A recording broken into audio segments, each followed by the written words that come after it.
प्रहार संघटनेचे डॅशिंग आमदार बच्चूभाऊ कडू आपल्या सोबत आहे. आपण याची थेट बातचीत करणार आहोत. बच्चूभाऊ, नाराजी दूर झालेली आहे का? कारण तुम्ही नाराज होतात, शरद पवारांची भेट घेतली, मुख्यमंत्री आता ॲक्शन मोडमध्ये आले, तुम्हाला कॉल पण गेलाय, काय नेमकं काय ठरतंय? तर मी नाराज कधीच नसतो आणि मला नाराज करणारा अजून कोणी सध्या अस्तित्वात नाही आहे. लोक नाराज आहे, लोकांमध्ये संभ्रम आहे. नाराजी काय आहे तर तुम्ही दिव्यांगांना 1500 रुपये महिना देता आणि आता आलेल्या लाडकी बहिणीला 1500 देतो. दिव्यांगाचा महिना वाढला पाहिजे. विधवा भगिनीला आपण पैसे देत नाही कारण तिला संजय गांधीचे देतो म्हणून.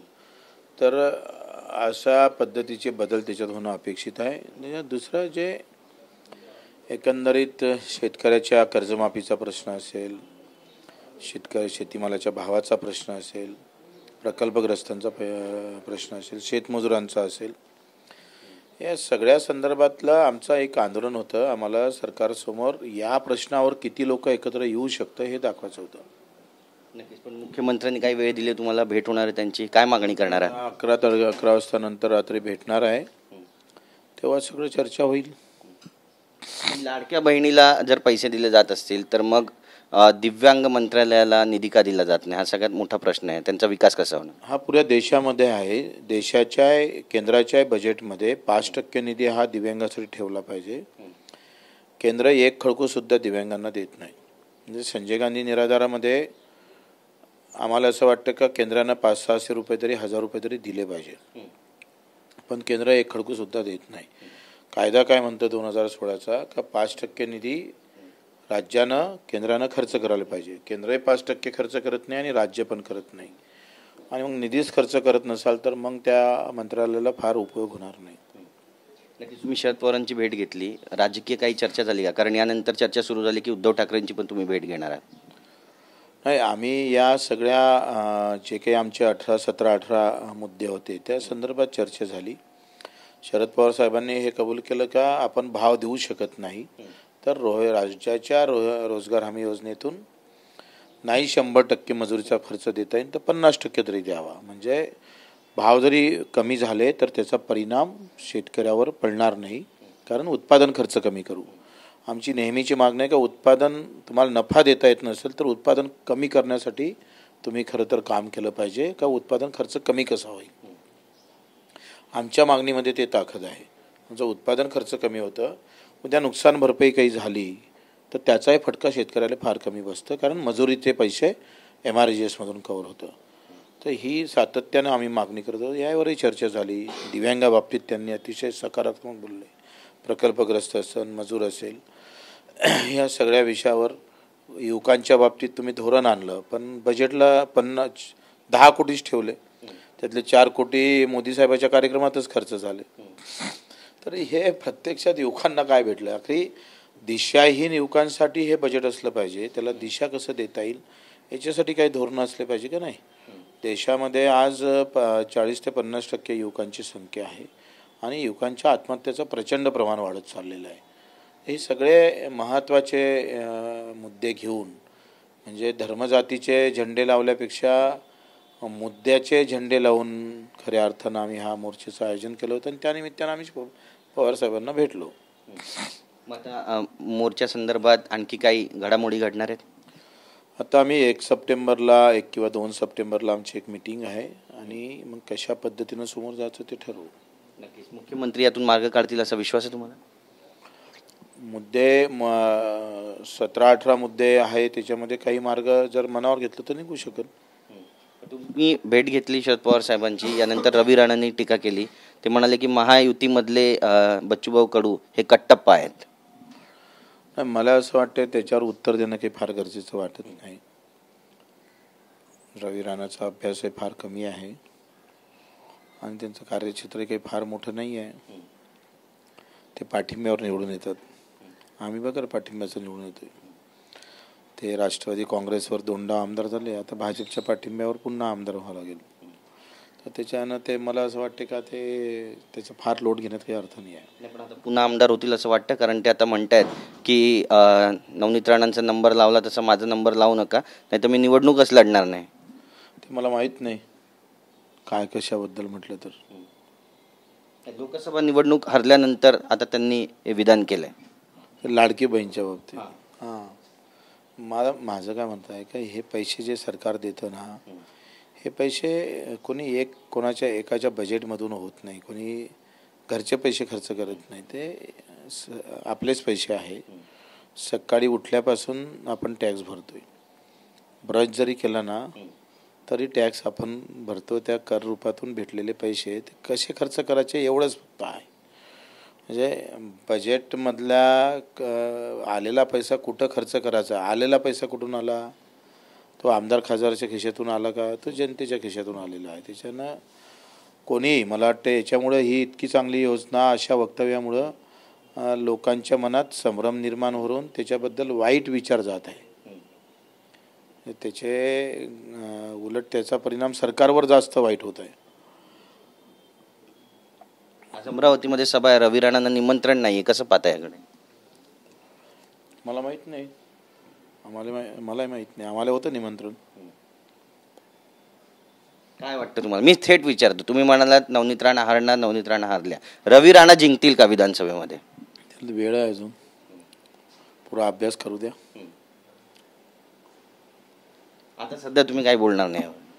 मी त्याच्या विरोधात बोलायचंच ठरलं नाही, कारण पहिल्या निवडणुकीत आम्हीच त्याला निवडून माझा फोटो छापून तो मतं मागत होता. मला वाटतं तेव्हा मी प्रचार सभा घेतली होती त्याच्यासाठी एक. आता त्याच्या बोलाची जी पद्धत आहे ती इतक्या खालच्या लेवलवर गेली आहे. त्यानं कार्यकर्त्यांना ठरवलं का तुम्ही उत्तर नाही द्यायचं, आम्ही उत्तर देऊ. नक्कीच. सध्या मुख्यमंत्री पदाबद्दल बरीच चर्चा सुरू आहे देशभरामध्ये, राज्यभरामध्ये निवडणुकीचे वारे वाहत आहेत.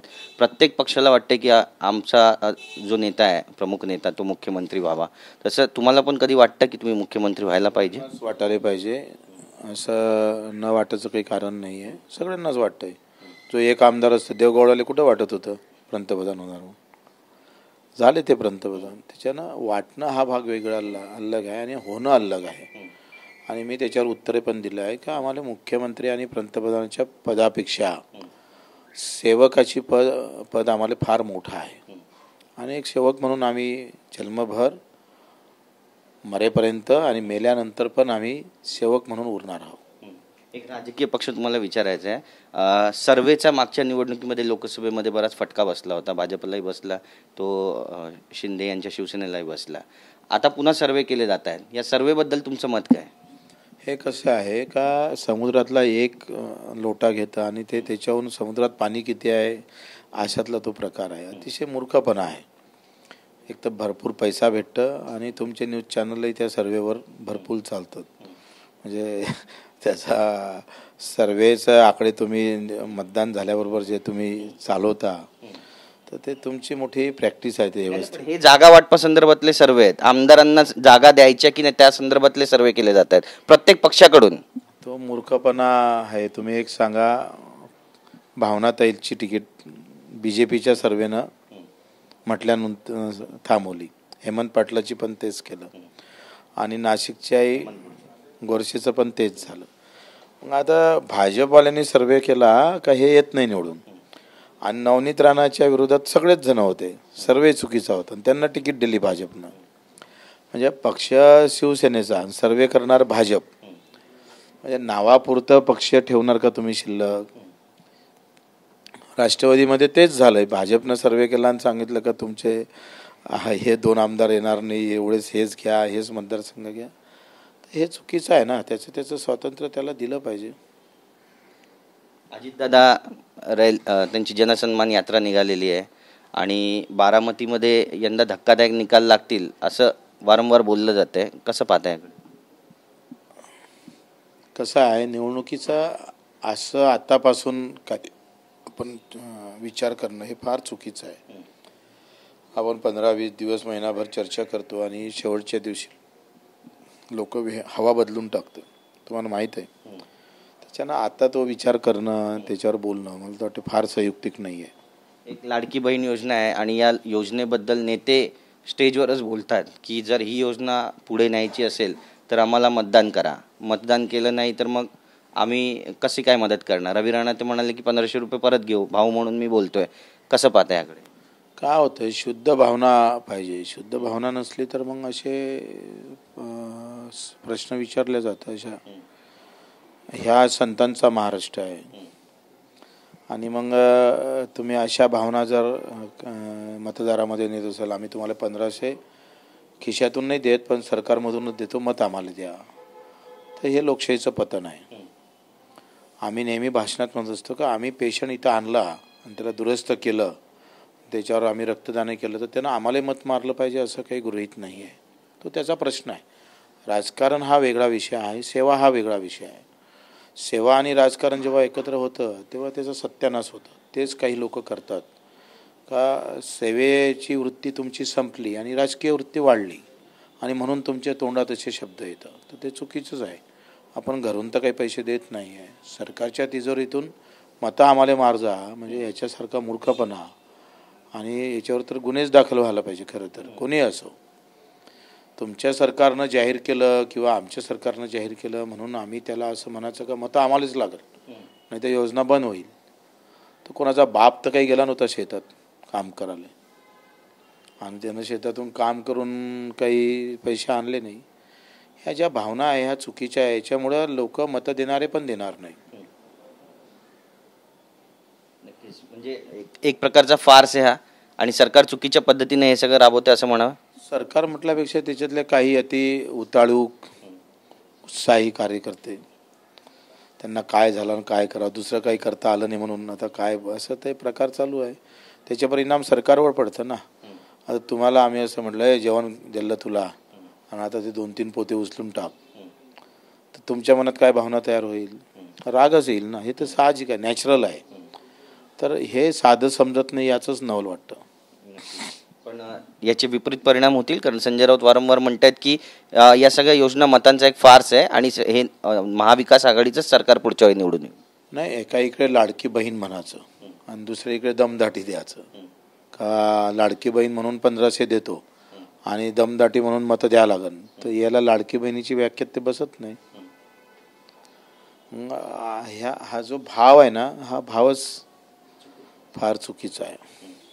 धन्यवाद आमच्याशी बोलल्याबद्दल. तर आपण पाहतोय बच्चू कडू यांनी सडेतोड सरकारला जाब विचारलेला आहे आणि लाडकी बहीण योजनेसंदर्भातला सरकारचा जो भाव आहे तोच मुळात चुकीचा आहे असं सुद्धा ते म्हणतात. सरकार यावर विचार करणार का पाहणं महत्त्वाचं ठरेल.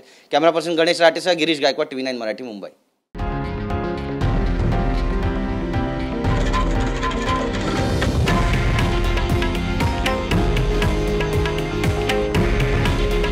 हे आहे देशातील नंबर 1 न्यूज नेटवर्क आणि आपण पाहत आहात TV9 मराठी. काळजी तुमची, हित महाराष्ट्राचं.